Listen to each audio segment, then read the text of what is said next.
अस्सलामुअलैकुम एवरीवन।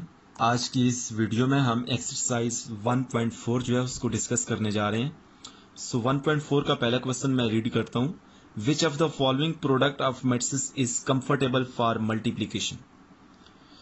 हमारे पास 5 पार्ट्स हैं क्वेश्चन नंबर 1 के, और पांचों पार्ट्स में दो दो मैट्रिसेस जो है वो आपस में मल्टीप्लाई हो रहे हैं। देखिए, पहले पार्ट में दो मैट्रिसेस जो है आपस में मल्टीप्लाई हो रहे हैं, दूसरे पार्ट में दो मैट्रिसेस जो है आपस में मल्टीप्लाई हो रहे हैं, सिमिलरली बाकी पार्ट्स में भी। आपने बच्चों ये बताना है कि आया ये दो मैट्रिसेस जो है वो मल्टीप्लाई हो सकते हैं या नहीं, मतलब मल्टीप्लिकेशन के लिए कंफर्टेबल हैं या नहीं।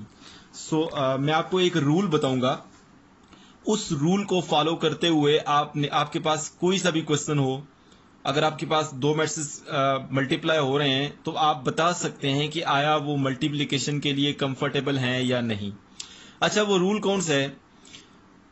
पहले मैट्रिक्स के कॉलम और दूसरे मैट्रिक्स के रोज अगर बराबर हैं तो हम उन दो मैट्रिक्स को मल्टीप्लाई कर सकते हैं। ये आपके पास पहला मैट्रिक्स है, जो लेफ्ट साइड पे होगा उसको हम पहला काउंट करेंगे। इस पहले मैट्रिक्स के कॉलम, कितने कॉलम है यहाँ पे? दो कॉलम है। देखें, वन जो वर्टिकल लाइंस या बार्स होती हैं वो कॉलम को शो कर रही होती हैं।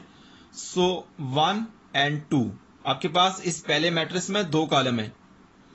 जो दूसरा मैट्रिक्स है इसमें कितनी रोज हैं? ये आपके पास जो है, इसको हम सेकंड मैट्रिक्स कंसीडर करेंगे। इसमें कितने रोज हैं? दो रोज हैं। देखें, हॉरिजॉन्टल लाइंस जो है ना वो रोज को शो करती हैं। पहले में अगर कॉलम और दूसरे में रोज अगर बराबर हों तो उन दो मैट्रिक्स को हम मल्टीप्लाई कर सकते हैं।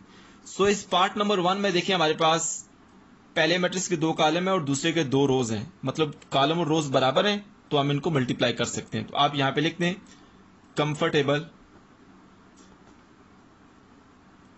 Comfortable for multiplication. आप इनको मल्टीप्लाई कर सकते हैं।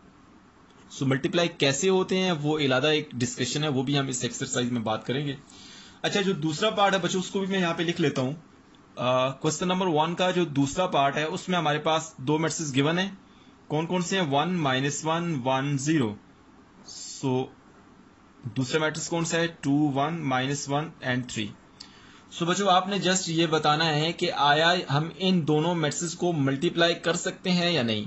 रूल क्या है कि जो पहला मैट्रिक्स है उसके कॉलम और जो दूसरा मैट्रिक्स है उसके रोज बराबर होने चाहिए।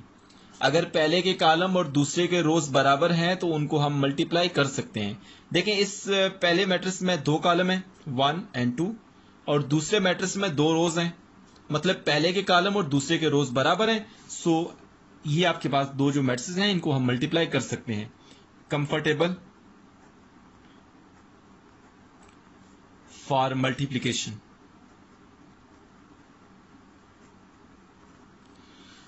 बच्चों, आपके पास अभी हम कोई ऐसा करते हैं ना जिसमें मल्टीप्लिकेशन पॉसिबल नहीं है। पार्ट नंबर अगर मैं 5 की बात करूं, पार्ट नंबर 5 नहीं, सॉरी, पार्ट नंबर 3 की बात करता हूं। पार्ट नंबर 3 में ऐसा combination of two matrix given है जिनको हम मल्टीप्लाई नहीं कर सकते। 1 -1 0 1 -1 और 2। मे भी कुछ ऐसे स्टूडेंट हों जिनको मैट्रिक्स मल्टीप्लिकेशन नहीं आती। ये जो क्वेश्चन नंबर 1 है शायद मुझे बाद में करना चाहिए था, लेकिन बहरहाल आप इस चीज को अंडरस्टैंड कर लें अभी कि देखिए, पहला आपके पास जो मैट्रिक्स है उसमें एक कॉलम है लेकिन दूसरे में दो रोज हैं। 1 डज नॉट इक्वल टू 2। इसके वजह मतलब यह है कि आपके पास इन दो मैट्रिक्स को हम मल्टीप्लाई नहीं कर सकते। यहां पे लिखते हैं आप not comfortable for multiplication.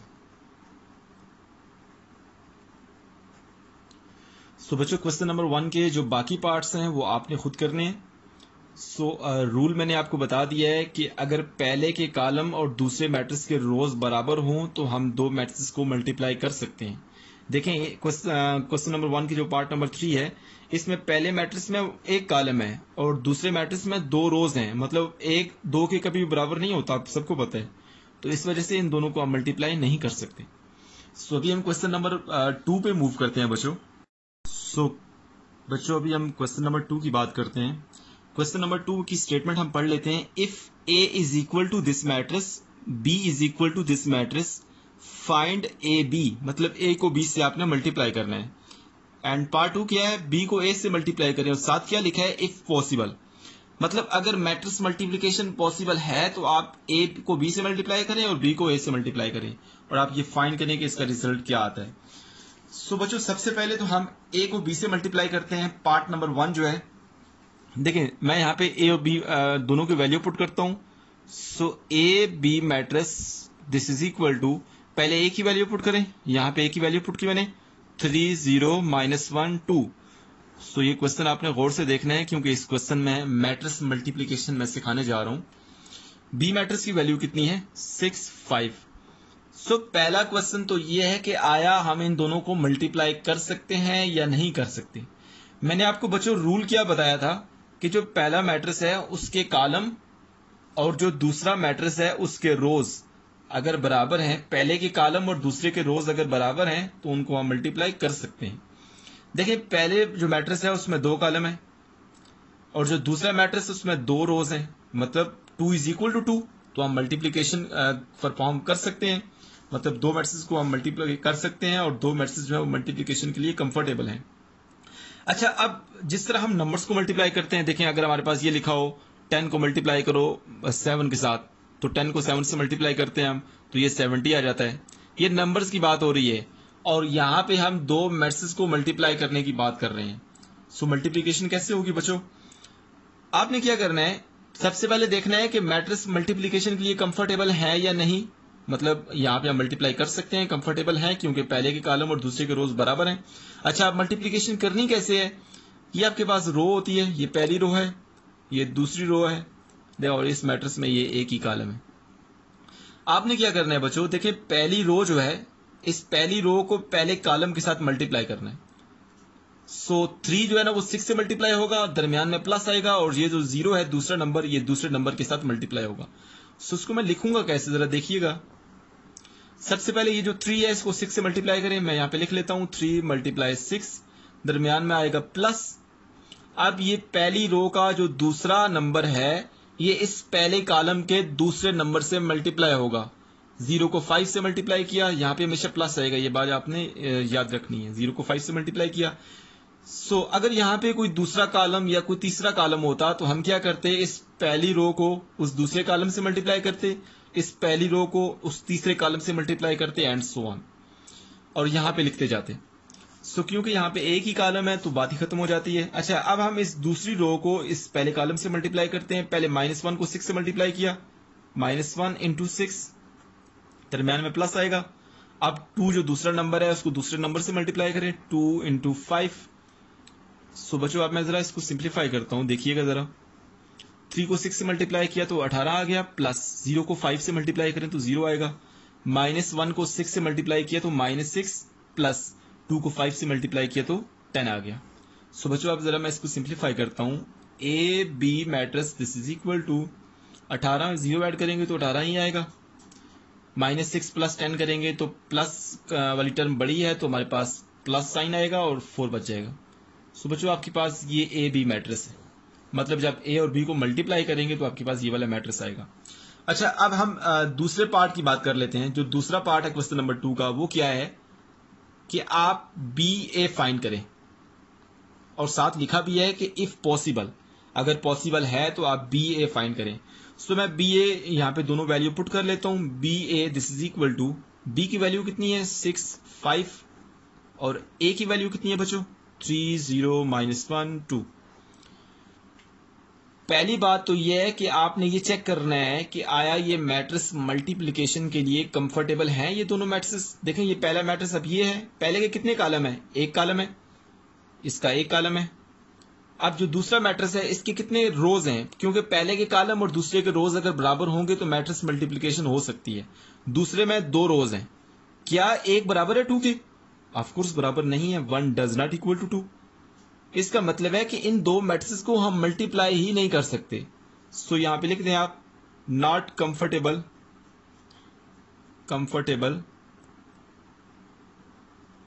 For multiplication. I hope so आपको इसकी अंडरस्टैंडिंग हो गई है। सो क्वेश्चन नंबर 2 था ये। अभी हम क्वेश्चन नंबर 3 की तरफ मूव करते हैं बच्चों। सो बच्चों अभी हम क्वेश्चन नंबर 3 की बात करते हैं। Find the following products. आपके पास ये जितने भी पार्ट्स गिवन हैं, देखिए पहले पार्ट में दो मैट्रिसेस हैं, दोनों मल्टीप्लाई हो रहे हैं, आपने इनका प्रोडक्ट फाइंड करना है, मतलब मल्टीप्लाई करना है, उसके बाद जो आंसर आएगा। दूसरे पार्ट में भी दो मैट्रिसेस हैं, दोनों मल्टीप्लाई हो रहे हैं, इनको आपने मल्टीप्लाई करना है। सिमिलरली बाकी पार्ट्स में भी आपने मल्टीप्लीकेशन परफॉर्म करनी है। सो बच्चों सबसे पहले तो आपने ये देखना है कि आया हम मल्टीप्लाई कर सकते हैं या नहीं कर सकते। देखें हमारे पास जो पहला मैट्रिक्स है इसमें दो कॉलम है 1 और 2। जो दूसरा मैट्रिक्स है उसमें दो रोज हैं। तो पहले मैट्रिक्स के कॉलम और दूसरे के रोज अगर बराबर हो तो उनको हम मल्टीप्लाई कर सकते हैं। तो यहां पर भी देखें दो कॉलम है और दूसरे मैट्रिक्स के दो रोज हैं, तो हम मल्टीप्लाई कर सकते हैं।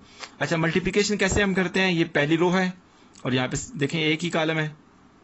सो हमने करना क्या है बच्चों, जो पहला एलिमेंट है रो का उसको कॉलम के पहले एलिमेंट से मल्टीप्लाई करें। 1 को मल्टीप्लाई करें 4 से, दरमियान में प्लस आएगा। अब जो रो का दूसरा एलिमेंट है वो कॉलम के दूसरे एलिमेंट से मल्टीप्लाई होगा। ये जो 2 है ये 0 से मल्टीप्लाई होगा, 2 मल्टीप्लाई 0। सो अब मैं यहां पे लिख लेता हूं बच्चों, देखिएगा जरा। 1 को 4 से मल्टीप्लाई किया तो 4 आ गया, प्लस 2 को 0 से मल्टीप्लाई करें तो 0। तो आपके पास इसको ऐड करें तो हमारे पास 4 आ जाएगा। तो आपके पास ये भी एक मैट्रिक्स है जिसमें सिंपल एक एलिमेंट है, ठीक है। सो अभी हम पार्ट नंबर 2 की बात कर लेते हैं। पार्ट नंबर 2 में हमारे पास जो मैट्रिक्स हैं उनको मैं यहाँ से लिख लेता हूं। देखिए यहाँ पे है पहला मैट्रिक्स है 1 2, सिमिलरली यहाँ पे 5 4, सो 5 माइनस 4। सो बच्चों आपके पास ये पहला पार्ट और ये जो पहला पार्ट और दूसरा पार्ट जो है ना ये बिल्कुल एक जैसे हैं, इसको आप खुद सॉल्व करना। So try by yourself. So आपने ये खुद सॉल्व करना है। मैं तीसरे पार्ट की तरफ मूव करता हूं। ये जो दूसरा पार्ट है ये पार्ट नंबर 1 की तरह ही है, ये मुश्किल नहीं है, ये आप खुद ट्राई करना। सो पार्ट नंबर 3 की अगर मैं बात करूं तो पार्ट नंबर 3 में भी बिल्कुल ऐसे ही लिखा हुआ है -3 0। सो दूसरा मैट्रिक्स कौन सा है 4 0। सो बच्चों ये भी आपने खुद से ही करना है, ट्राई बाय योरसेल्फ, क्योंकि ये क्वेश्चन नंबर 3 का जो पार्ट नंबर 1 है उससे मिलते जुलते हैं ये दोनों पार्ट्स। सो पार्ट नंबर 4 की हम बात कर लेते हैं। पार्ट नंबर 4 भी जो है ना वो आपने खुद ही करना है। पार्ट नंबर 4 भी ऐसे ही है, चले मैं ये करा देता हूं 6 माइनस 0, सिमिलरली 4 0। सो बच्चों आपके पास ये जो 0 के साथ माइनस लिखा हुआ है ये जस्ट आपको कंफ्यूज करने के लिए लिखा है। सो आप इसको 0 लिख लें या -0 लिख लें, एक ही बात है। अच्छा बाय द वे हम देखते हैं कि हमने इसका प्रोडक्ट फाइंड करना है। हम देखते हैं कि आया हम इन दोनों मैट्रिक्स को मल्टीप्लाई कर सकते हैं या नहीं कर सकते। सो मैट्रिक्स मल्टीप्लिकेशन कब कंफर्टेबल होती है, अगर पहले के कॉलम और दूसरे के रोज अगर बराबर हो। अगर पहले के कॉलम और दूसरे के रोज बराबर होंगे तो हम मल्टीप्लाई कर सकते हैं। देखिए पहले में 2 कॉलम है और दूसरे में 2 रोज हैं, तो 2 इज इक्वल टू 2, तो हम मल्टीप्लाई कर सकते हैं। सो अब मल्टीप्लिकेशन कैसे करते हैं ये भी हम देख लेते हैं।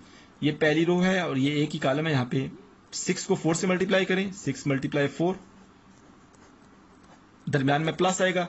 इस -0 को 0 से मल्टीप्लाई करें, सो -0 इंटू 0। सो जरा मैं इसको सिंप्लीफाई कर लेता हूं। 6 को 4 से मल्टीप्लाई किया तो 24, प्लस 0 को 0 से मल्टीप्लाई करें तो 0 ही आता है। ये माइनस लिखे या प्लस लिखे एक ही बात है। और यहाँ पे हमारे पास आंसर क्या आ गया 24। तो आपके पास ये एक मैट्रिक्स है जिसमें एक ही एलिमेंट है और इसका ऑर्डर 1 क्रॉस 1 है, मतलब एक रो और एक ही कॉलम है। सो बच्चों इस तरह से हमने चौथे पार्ट की बात की है और हमारे पास जो लास्ट पार्ट है उसकी बात भी हम कर लेते हैं, part number 5। So part number 5 में हमारे पास जो मैट्रिक्स गिवन है जरा मैं उनको लिख लेता हूं। 1 2 -3 0 6 -1, और जो दूसरा मैट्रिक्स है वो बच्चों हम देख लेते हैं, दिस इज 4 5 0 -4। सो हमारे पास दो मैट्रिक्स गिवन है, एक ये है और एक ये है। हमने चेक करना है कि इनका प्रोडक्ट क्या है। तो पहली बात तो ये है कि आया हम इनको मल्टीप्लाई कर सकते हैं या नहीं, वो हम क्राइटेरिया चेक करते हैं। देखें जो पहला मैट्रिक्स है इसमें 2 कॉलम है 1 और 2। जो दूसरा मैट्रिक्स है उसमें 2 रोज हैं, मतलब पहले के कॉलम और दूसरे के रोज बराबर हैं। 2 इज इक्वल टू 2, तो हम इनको मल्टीप्लाई कर सकते हैं। सो अब मल्टीप्लीकेशन कैसे परफॉर्म करनी है देखिएगा जरा। आपके पास ये पहली रो है बच्चों और यहां पे ये पहला कॉलम है। पहली रो को पहले कॉलम से मल्टीप्लाई करें। देखें पहली रो में 2 एलिमेंट हैं और पहले कॉलम में भी 2 एलिमेंट हैं। 1 को 4 से मल्टीप्लाई किया, 1 मल्टीप्लाई 4, दरमियान में प्लस आएगा। अब पहली रो का जो दूसरा एलिमेंट है उसको पहले कॉलम के दूसरे एलिमेंट से मल्टीप्लाई करें। 2 को 0 से मल्टीप्लाई किया। ओके, अच्छा अब हमने क्या करना है, क्योंकि आगे दूसरा कॉलम भी है, अब पहली रो को हमने दूसरे कॉलम से भी इसी तरह मल्टीप्लाई करना है। बच्चों ये आपने प्रोसीजर याद रखना है, ठीक है ना। अब पहली रो को दूसरे कॉलम से मल्टीप्लाई करें, 1 को 5 से मल्टीप्लाई करें और यहां पे हम लिखेंगे 1 मल्टीप्लाई 5 प्लस 2 को -4 से मल्टीप्लाई करें। ये मैं ब्रैकेट इस वजह से यूज कर रहा हूं ताकि आप कंफ्यूज ना हो। हमने पहली रो को पहले कॉलम से मल्टीप्लाई किया, फिर दूसरे कॉलम से मल्टीप्लाई किया। अब सिमिलरली ये जो दूसरी रो है इसको पहले कॉलम से मल्टीप्लाई करें और दूसरे कॉलम से मल्टीप्लाई करें। -3 को 4 से मल्टीप्लाई किया, -3 मल्टीप्लाई 4 प्लस अब 0 को यहाँ पे जो 0 है इसको मल्टीप्लाई करें। 0 मल्टीप्लाई 0। सिमिलरली अब दूसरी रो को दूसरे कॉलम से मल्टीप्लाई करें, -3 इंटू 5, -3 मल्टीप्लाई 5, दरमियान में प्लस का साइन आएगा। अब 0 को -4 से मल्टीप्लाई किया। सिमिलरली यहाँ पे हमारे पास -3 इंटू 5 हो जाएगा एंड 0 इंटू -4, -4 आ गया। बच्चों इसी तरह से हमने ये जो रो 3 है इसको हमने पहले कॉलम से और दूसरे कॉलम से मल्टीप्लाई करना है। रो 3 का पहला एलिमेंट 6 है और पहले कॉलम का पहला एलिमेंट 4 है। 6 मल्टीप्लाई 4 प्लस -1 को -4 से मल्टीप्लाई किया, -1 मल्टीप्लाई -4। सिमिलरली अब हमने क्या करना है, यहाँ पे जो दूसरी रो है उसको दूसरे कॉलम से मल्टीप्लाई करना है। 6 मल्टीप्लाई 5 प्लस -1 मल्टीप्लाई -4, -1 मल्टीप्लाई -4। यहाँ पे बच्चों हमने थोड़ी सी आई थिंक गलती की है। ये 6 मल्टीप्लाई 4 होता है और -1 मल्टीप्लाई 0 होता है। यहाँ पे 0 आता है क्योंकि पहली रो को हमने पहले कॉलम से मल्टीप्लाई किया है ना, तो 6 मल्टीप्लाई 4 प्लस -1 मल्टीप्लाई 0 आता है यहाँ पे, ठीक है। अब 6 मल्टीप्लाई 5 और प्लस -1 मल्टीप्लाई -4। बच्चों अब मैंने ईच एंड एवरी स्टेप आप लोगों के लिए किया है। अब मैं क्या करता हूँ, अब मैं इसको जरा सिंप्लीफाई करता हूँ। 1 को 4 से मल्टीप्लाई किया तो 4 आ गया, प्लस 2 को 0 से मल्टीप्लाई करें तो 0 आएगा। 1 को 5 से मल्टीप्लाई करें तो 5 प्लस, देखिए प्लस माइनस माइनस हो जाएगा। ये 2 को 4 से मल्टीप्लाई किया तो 8 हो जाएगा। -3 को 4 से मल्टीप्लाई किया तो -12 प्लस 0 को 0 से मल्टीप्लाई करें तो 0 आ जाएगा। -3 को 5 से मल्टीप्लाई करें तो -15 प्लस 0 को -4 से मल्टीप्लाई करें तो ये 0 हो जाएगा। सिमिलरली यहाँ पे 6 को 4 से मल्टीप्लाई किया तो 24 प्लस -1 को 0 से मल्टीप्लाई करें तो 0, 6 को 5 से मल्टीप्लाई करें तो 30 प्लस, देखिए माइनस माइनस प्लस हो जाएगा। 1 को 4 से मल्टीप्लाई किया तो 4 आ गया। बच्चों अब जरा मैं इसको मजीद सिंप्लीफाई कर लेता हूँ। 4 प्लस 0 4 ही आएगा, 5 माइनस 8 -3 आएगा, -12 प्लस 0 तो -12 आएगा, -15 प्लस 0 तो -15 ही आएगा, 24 प्लस 0 तो 24, 30 प्लस 4 दिस इज 34। आपके पास बच्चों ये जो है ना, ये इन दो मैट्रिक्स की मल्टीप्लिकेशन आ गई है। आई होप सो आपको मैट्रिक्स मल्टीप्लिकेशन की अंडरस्टैंडिंग हो गई है। बेसिकली हमने सबसे पहले देखना है कि आया ये दो मैट्रिक्स जो है मल्टीप्लिकेशन के लिए कंफर्टेबल हैं या नहीं। कंफर्टेबल कैसे होंगे, अगर पहले के कॉलम और दूसरे के रोज बराबर होंगे तो वो मैट्रिक्स मल्टीप्लिकेशन के लिए कंफर्टेबल होंगे। बच्चों अभी हम क्वेश्चन नंबर 4 पे मूव करते हैं।